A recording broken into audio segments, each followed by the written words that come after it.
Assalamualaikum warahmatullahi wabarakatuh. Selamat siang anak-anak. Bagaimana kabarnya? Alhamdulillah, semoga selalu sehat dan tetap semangat. Nah, pada kesempatan kali ini kita belajar materi yang sama lagi, yaitu materi penyajian data. Namun untuk kesempatan kali ini kita akan sajikan dalam bentuk diagram batang dan diagram lingkaran. Nah, sebelum kita mulai, marilah kita membaca basmalah terlebih dahulu. Bismillahirrahmanirrahim. Oke, anak-anak, pada kesempatan kali ini kita akan mengubah contoh soal yang kemarin, label nilai ulangan matematika dari 30 siswa kelas 7 yang telah saya tuliskan di papan ini disajikan dalam bentuk diagram batang. Nah, pembuatan penyajian data dalam bentuk diagram batang sama seperti penyajian data dalam bentuk diagram garis, yaitu kita memerlukan yang namanya garis vertikal untuk menunjukkan banyaknya frekuensi, dan kita memerlukan garis horizontal atau yang mendatar ya untuk menunjukkan banyaknya nilai atau nilai-nilai yang ada dalam tabel itu, seperti itu. Nah, coba kita buat dulu bagaimana membuat diagram batang. Pertama kita akan membuat garis vertikalnya, kemudian kita akan buat garis horizontalnya. Oke. Ini menunjukkan frekuensi untuk vertikalnya, sedangkan horizontalnya untuk menunjukkan banyaknya nilai, seperti itu ya. Nah, kita akan tulis dulu nilainya. Di sini dibutuhkan adalah 4, kemudian 5, 6, 7, 8, dan nilai 9.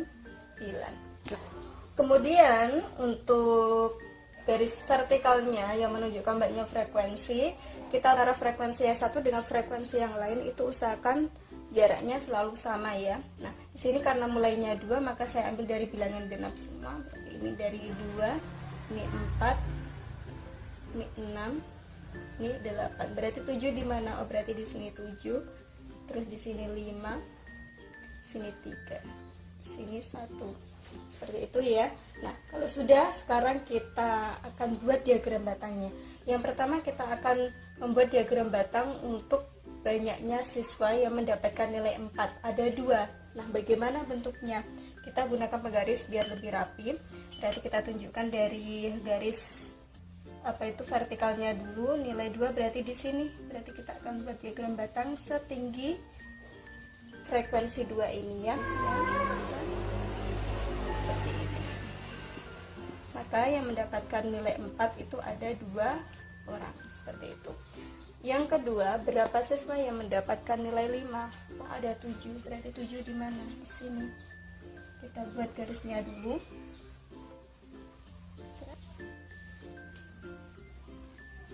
Berarti ini adalah bentuk batang, diagram batang dari banyaknya siswa yang mendapatkan 5, berarti ada 7 anak. Kemudian yang selanjutnya, berapa siswa yang mendapatkan nilai 6? Oh, ada 6. Berarti kita tunjukkan dulu tingginya 6 itu seberapa? Segini.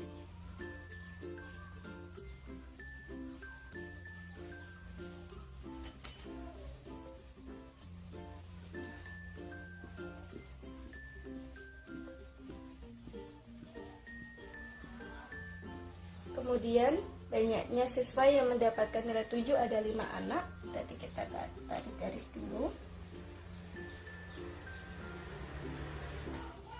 Ini ya.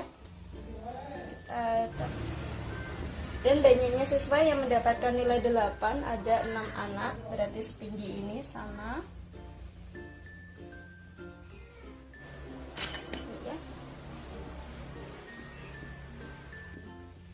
Dan banyaknya siswa yang mendapatkan nilai 9 ada 4 anak.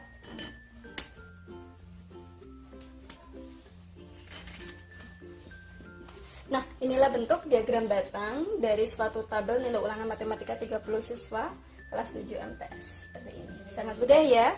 Intinya dalam pembuatan atau penyajian suatu data dalam bentuk diagram batang sama seperti cara penyajian data dalam bentuk diagram garis, hanya saja yaitu menunjukkan banyak frekuensi suatu datanya itu menggunakan batang. Kalau garis berarti menggunakan garis.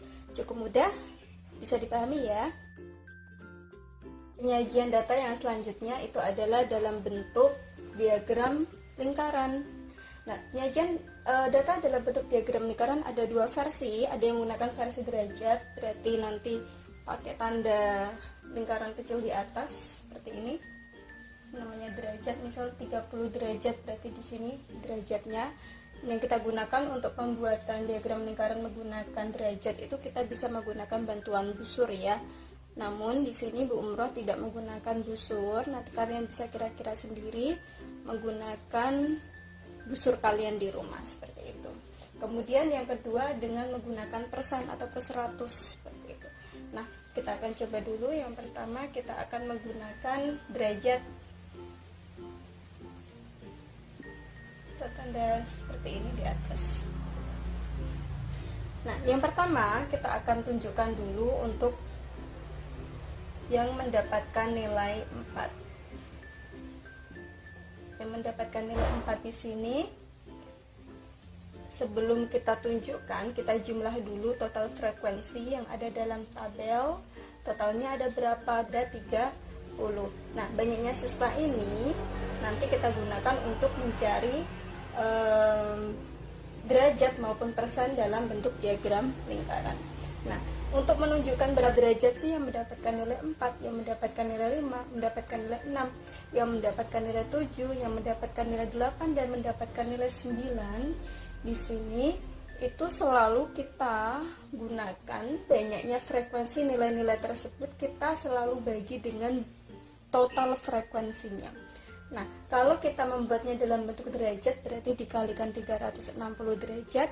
Kalau kita membuatnya dalam bentuk persen berarti dikali 100%. Saya contohkan satu. Mendapatkan nilai 4 itu banyaknya siswa ada 2. Berarti kita buat 2 dari berapa siswa? Oh, dari 30 siswa.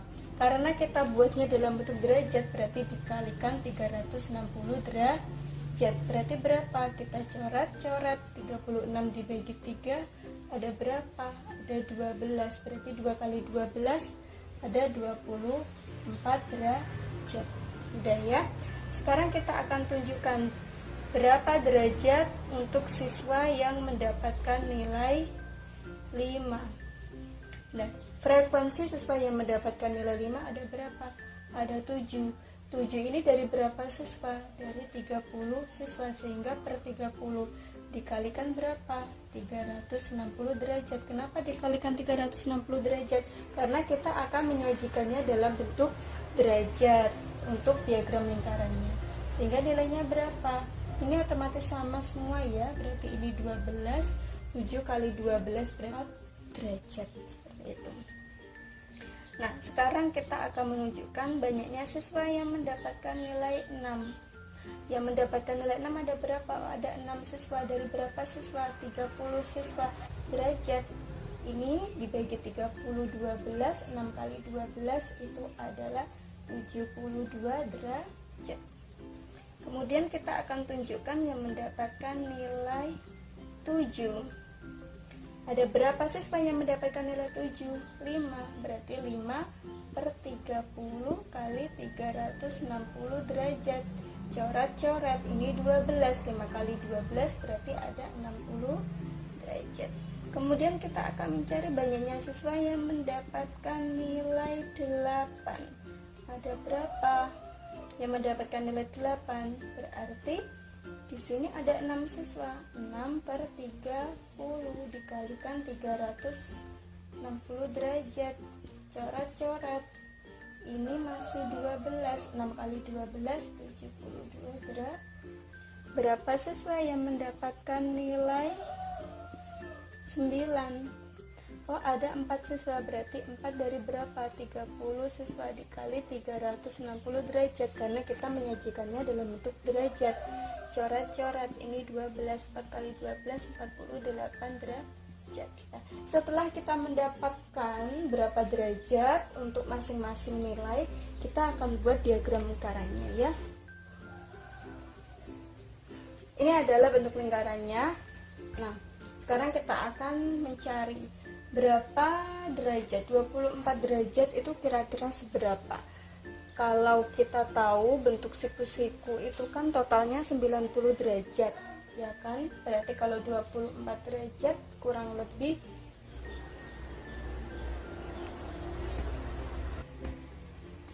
ini adalah 24 derajat untuk nilai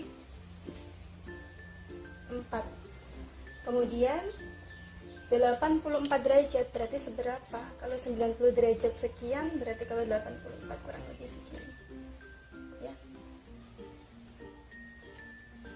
Berarti ini 84 derajat yang mendapatkan nilai berapa itu? Nilai 5. Kemudian yang mendapatkan nilai 6 ada 72 derajat.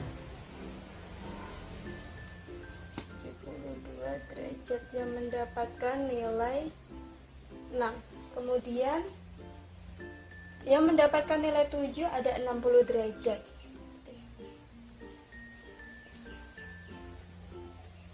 Yang mendapatkan nilai 7. Yang mendapatkan nilai 8 72 derajat, sama kayak anak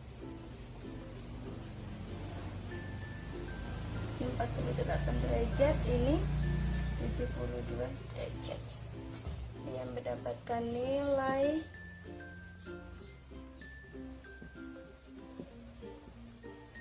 ini adalah bentuk diagram lingkaran dari suatu data yang telah kita hitung dalam bentuk derajat. Anak-anak penyajian data dalam bentuk diagram batang dan diagram lingkaran. Namun untuk contoh pembuatan diagram yang diagram lingkaran saya hanya tunjukkan untuk yang bentuk derajat. Nah, tugas kalian itu adalah sekarang ubah soal kemarin, tugas kemarin menjadi bentuk diagram batang dan diagram lingkaran. Namun agar kalian lebih belajar lagi, silahkan tunjukkan untuk yang diagram lingkaran itu dalam versi derajat dan dalam versi persen. Walaupun di sini saya tidak mengajari kalian atau menunjukkan kalian bagaimana pembuatan diagram lingkaran dalam bentuk persen, saya yakin kalian itu anak-anak hebat, anak-anak yang pintar, maka saya yakin kalian pasti bisa membuatnya. Oke, silahkan tugasnya nanti dikumpulkan maksimal H-1 sebelum les berikutnya. Namun tetap yang mengumpulkan lebih cepat nilainya akan lebih baik. Oke, semoga bermanfaat. Terima kasih, saya akhiri. Wassalamualaikum warahmatullahi wabarakatuh.